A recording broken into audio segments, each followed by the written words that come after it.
Koi Nahan Asi Honorable MP Ani Unarabasu Manipur ki Honorable MP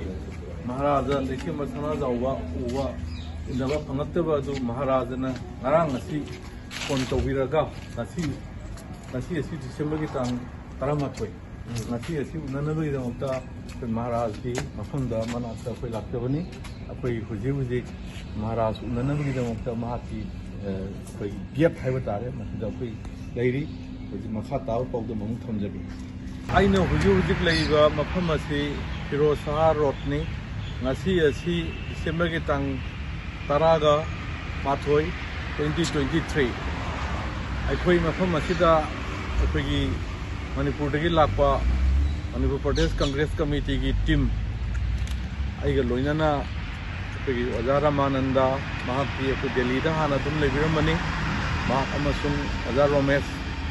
Koi tim mama koi Manipur Congress Committee ki tim mama semaga koi tang nipan degi hongna mathang tang taret degi hongna taret impan thador pani aduga koi mathang Honorable MP Singh Manipur degi ka gi Honorable MP Singh mingoina Punjabada Sri RK Ranjan Honorable Union Minister of State Education and External Affairs loinana ningthau Leishemba Sanajaoba amasung Loro yes project outer gi MP Manipur dei ka giba no ja Professor Raman Desu ji ai join to we mark la ne ji thungare akoi aiba MP Singh Honorable MP Singh ase akoi mathang unaduna memorandum pisan bai batare tari gi matang da haibada hojik Manipur thokliba misi mina kaya aduga loina akoigi ngahandagi lepa leitana tholaiba hinsagi thabak amasung atai atopa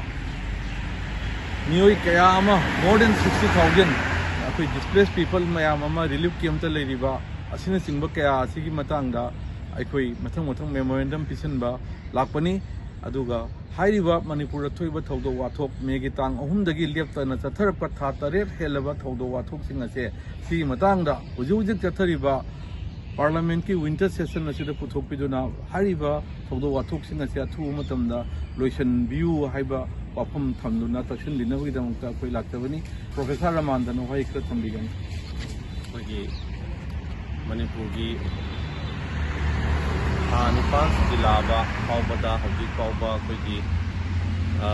peace and normalcy lakpagi from Buraktaba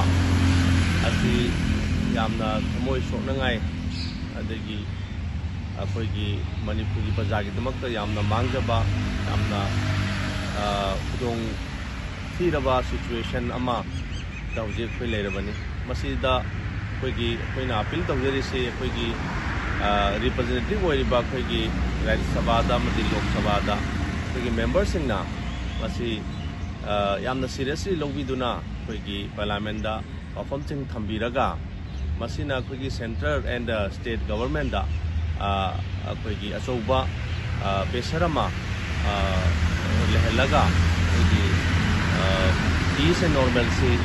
koigi mayam nangai duna leiriba mayam ge awabasi peace and normalcy kokti ba moidi koi madu